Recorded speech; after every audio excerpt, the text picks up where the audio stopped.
قرآن کو سمجھنے کے لیے بالکل آسان بنایا ہے. آپ سمجھ سکتے ہیں, یہ کوئی بہت کریٹیکل مسئلہ نہیں ہے, لیکن آپ جب ہدایت نہیں چاہتے ہیں تو آپ ادھر ادھر کجی تلاش کریں گے. تو ہمارا کیا منشا ہے کہ ہمارے گھر میں قرآن پڑھی جائے, حدیث پڑھی جائے, قرآن کی تفسیر پڑھی جائے اور اس کو زندگیوں میں اتارا جائے.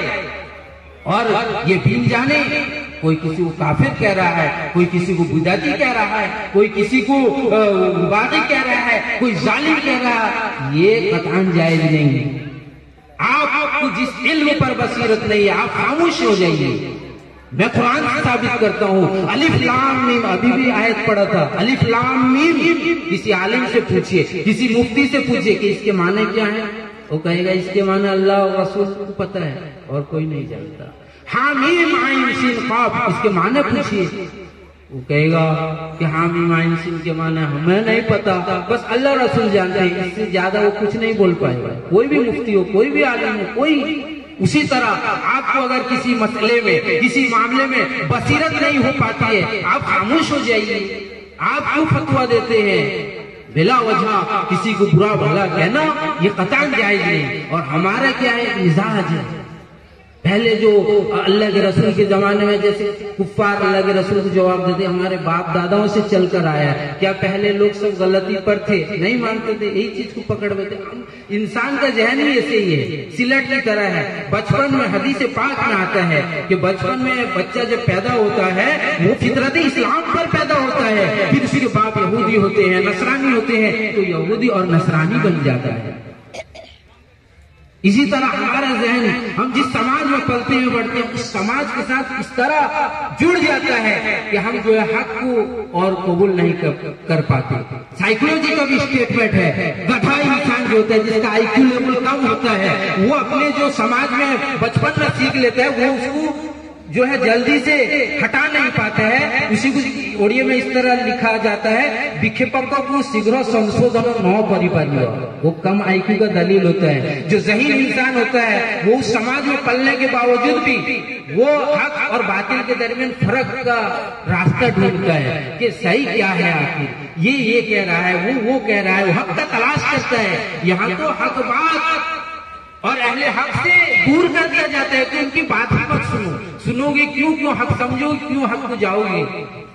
تم آگ کی طرف انسان کے جانے کی صلاحیت اور تیزی, صلاحیت نہ کہو, آگ کی طرف انسان کے جانے کی تیزی بمقابلے جنت کے جانے کی طرف تیزی کے زیادہ ہوتی ہے. یعنی انسان جہنم کی طرف جلدی بھاگتا ہے.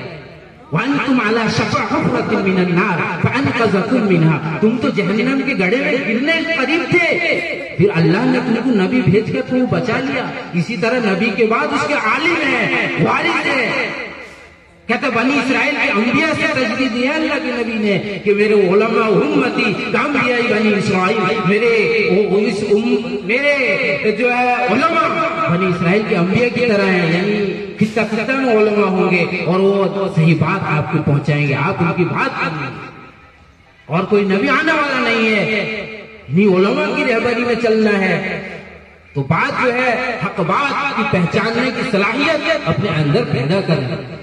اندھا دھند نہ چلے, قرآن کی تفسیر پڑھیے, آپ کو سمجھ میں آئے گی. جو بات نہ سمجھ میں آئے آپ اس کو اللہ کی طرف پھیر دیجئے کہ اس کے بارے میں خاموش ہو جاتا ہوں, اللہ رسول کو زیادہ علم ہے. بہت سارے باریک مسئلے ہیں اور کسی کو بلا وجہ بلا دلیل کسی کو گمراہ بتانا, بدعتی بنا دینا, کافر کہنا, مرتد کہنا, یہ قطعاً جائز نہیں. ہم اس کے علم کے بارے میں بھی نہیں جانتے, توبہ کر لیے تو غلطی کا اقرار بھی کر لے, لیکن ہمارا دھن کیا ہے, ایک نسبت اس چیز کی طرف, اس پرٹیکولر جو ہے تحریک کی طرف منسوب ہے, لہٰذا یہ بدعتی ہے, لہٰذا یہ گمراہ ہے, لہٰذا یہ مرتد ہے. یہ سب دین میں عیب ہے, شگاف پیدا کرتا ہے. میں پھر سے سمجھا دیتا ہوں, میں تقریر کرتا نہیں جلسہ جلوس میں, میرا دوسرا تقریر ہے. 10 سال پہلے ایک بار کیا تھا, دوسرا میں جمعے میں تقریر کرتا ہوں.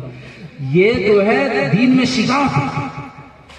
آج ہم کیا کہتے ہیں, ابھی ابھی بھی جو ہے لوگ کسی کو اللہ والا سمجھ لیتے ہیں تو اس کو قبر سے باہر دفن کر دیتے ہیں. یہ قطعاً جائز ہے. یہ بات خوب پھیلاؤ. حدیث ہے مسلم شریف میں ہے, ترمذی شریف میں ہے, ابن ماجہ میں ہے, نسائی میں ہے, ابو داؤد شریف میں ہے. سارے 5-7 کتاب میں یہ حدیث ہے. قبر کو پکا کرنا منع ہے. قبر پہ کچھ مزار بنانا, گنبد بنانا, کچھ بھی کرنا, قبر کی کسی طرح کی حفاظت جائز ہی نہیں ہے. یہ حدیث ہے, صحیح حدیث ہے. اس کو کوئی عالم جو ہے موضوع حدیث بھی نہیں کہہ سکتا. اتنی سند مضبوط ہے, 5-7 میں منقول ہے. یہ صحیح حدیث ہے. اس کے باوجود بھی ہم کیا کہتے ہیں, اللہ والے ہیں ان کے قبر کو جو ہے امتیاز دیا جائے اور یہاں جو ہے قبر سے باہر دفن کیا جائے. یاد رکھو اس کا گناہ آپ کے سر پہ جائے گا. اللہ والے ہیں, دنیا میں قدر کیجئے, عزت کیجئے, ان کی ضرورتیں پورا کیجئے. وہ غربت میں ہیں تو آپ جو ہے ان کے خرچ پہنچا دیجئے, ان کو ہدیہ دیجئے. یہ ہے ان کی خدمت. یہ نہیں کہ قبر سے باہر لا کر دفن کیا جائے.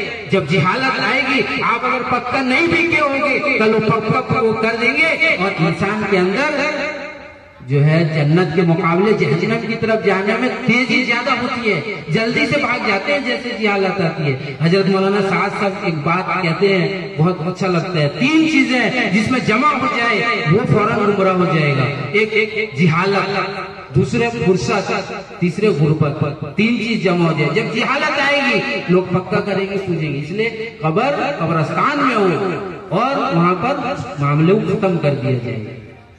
ان کا معاملہ ان کے رب کے ساتھ. ارے ہم کسی کو جنت میں بھیجیں گے یا ہم کسی پر جنتی کا حکم لگائیں گے, یہ معاملہ نے اللہ اپنے ہاتھ میں رکھا. مالک یوم الدین سارا قرآن میں موجود ہے. میں سورہ فاتحہ سے استدلال کر لیتا ہوں, آپ بھی پڑھیں گے, آپ بھی استدلال کریں گے. ہم پڑھتے ہی نہیں, کہاں بھٹکتے ہیں. مالک یوم الدین کہ روز جزا کا مالک ہے وہ اللہ. اس سے پہلے تفسیر آ رہا ہے نا سورہ فاتحہ ہے. تمام تعریف اس رب کے لیے جو دونوں جہاں کا پالن ہے, ہار ہے. مالک یوم الدین دونوں جہاں کا روز جزا کا مالک ہے. بھائی جنت اللہ دے گا, نیکی اللہ دے گا.